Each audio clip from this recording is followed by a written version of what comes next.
Donc, on a avec nous Mathieu Fortin pour parler de zombies. Donc, on a quand même quelqu'un que je me rends compte que tu as touché beaucoup aux zombies, que ce soit directement ou indirectement avec le protocole Reston, avec les morts ont marché, mais aussi même dans ton Manvat où tu as, des zombies là-dedans. Puis même dans d'autres choses que tu as écrit, ton Survivras-tu. Bref, ça reste une créature que tu as pas mal utilisée au fil du temps. Qu'est-ce qui t'intéresse dans les zombies? Mais moi, ce que j'aime des zombies, c'est que c'est des négligés. Tu sais, ils n'ont aucune qualité. Ils sont morts, ils sentent pas bon, sont. Bon, des fois, ils sont rapides, là, mais ils sont pas stratégiques. Tu sais, ils n'ont aucune réflexion. Contrairement au vampire qui est charmant, au loup-garou qui est super puissant, tu sais, qui est fort, qui a des crocs, qui a des griffes. Le zombie, il n'y a rien pour lui, à part un espèce d'effet de groupe, puis le fait qu'il est contagieux, en fait. Moi, c'est ce que j'aime là-dedans, c'est cette idée-là que la menace, elle n'est pas tant intense, mais elle est subtile. T'sais. Le zombie, s'il finit par t'attraper, non seulement il est dangereux, mais en plus, il risque de te convertir dans sa gang. J'aime cette espèce d'idée-là de menace lente et sournoise que représente le zombie. Euh, puis oui, c'est ça. Tu sais, en fait, dans le protocole, c'était vraiment l'idée d'écrire une histoire de zombies plus classique, là, avec des gens qui veulent survivre à une épidémie qui commence sans qu'on comprenne trop ce qui se passe. J'aimais l'idée de jouer avec.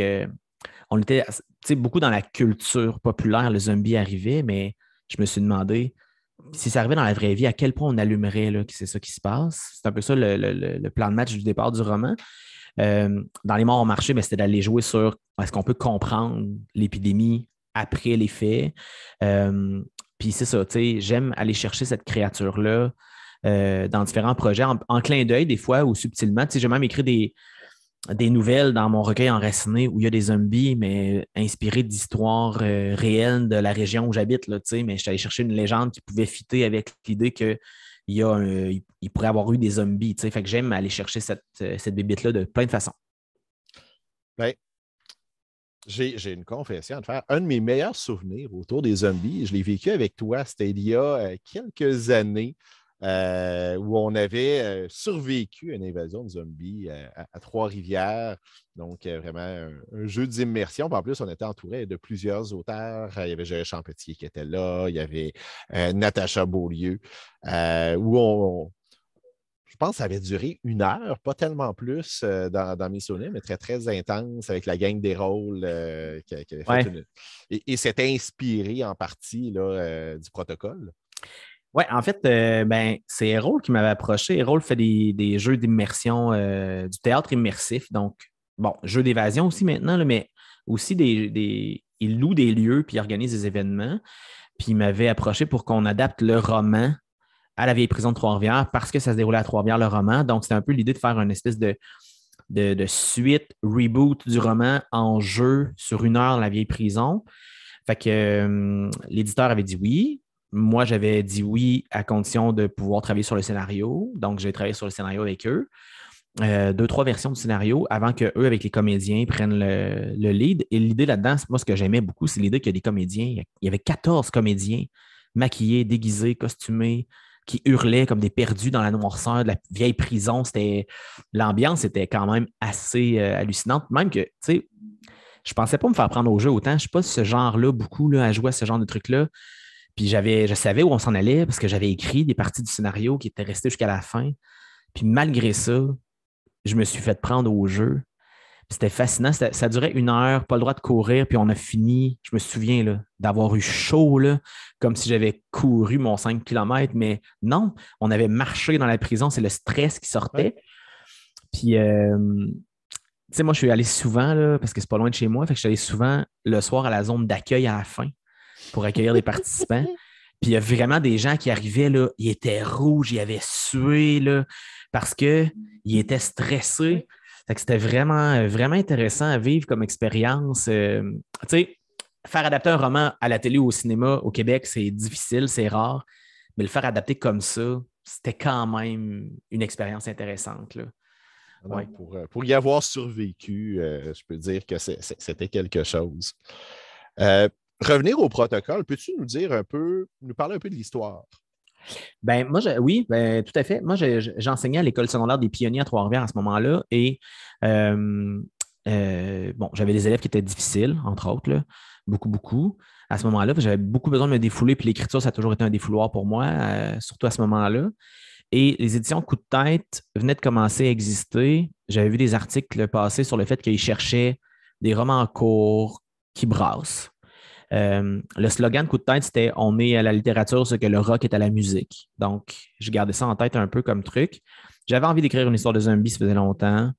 Et comme c'était 20 000 mots qui étaient la cible de la maison d'édition au départ pour les romans, ben moi, je m'étais donné ce défi-là d'écrire 1000 mots par jour, ce qui était mon rythme d'écriture pas mal. Là, à ce moment-là, quand j'essayais d'écrire, j'essayais de me rendre à 1000 mots par jour. C'était un peu ma cible.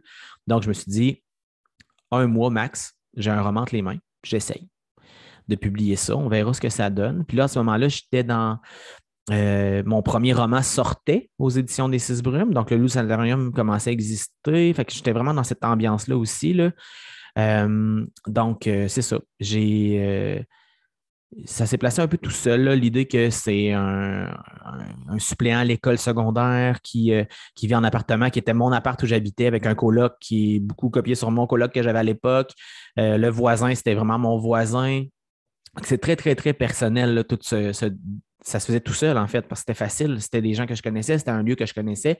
Le personnage fait du jogging dans le premier chapitre. C'est mon parcours de jogging que je faisais à ce moment-là, dans les rues, autour du cégep puis de l'école secondaire où j'enseignais. Fait que c'était assez simple à placer. Ce qui me manquait, c'était un déclencheur. Tu sais, c'était assez clair là, que les zombies arrivaient du centre-ville, puis arrivaient vers l'université pour aller vers l'école. Là. C'était ça le trajet, qui était un trajet facile à faire à Trois-Rivières pour les créatures.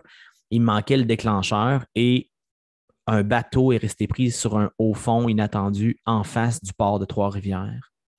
Fait que là, je me suis dit, et voilà, dans ce bateau-là, il y a une créature qui arrive de l'étranger qui va transformer les gens en zombies, c'est réglé. Fait que ça pourrait être écrit sur la couverture basé sur des faits réels, parce que c'est vrai, ça, c'est des faits réels. Donc, mais l'idée, elle est là. Puis moi, j'avais à l'université, quand j'étais étudiant en enseignement des sciences, mais aussi après ça en biochimie, quand j'ai fait un bout là-dedans, j'avais fait des travaux sur des produits dangereux, sur des catastrophes qui étaient arrivées, sur le virus Ebola, fait que j'étais un peu parti de ça pour me dire, c'est pas normal qu'il n'y ait pas une espèce. En fait, il devrait y avoir une espèce de protocole caché entre les pays, une entente secrète que si jamais il y a une épidémie quelconque hyper dangereuse, ben, on peut s'en occuper si vous ne vous en occupez pas. C'est ça l'idée. Puis, tu sais, à Reston, aux États-Unis, il y avait eu une épidémie de Ebola, le film L'épidémie là, des années 90, c'est basé là-dessus, mais c'est une histoire vraie. C'était la première fois que le virus Ebola était aéroporté, mais il n'était pas mortel pour l'humain. S'il avait été mortel pour l'humain, on aurait été décimé probablement beaucoup à ce moment-là.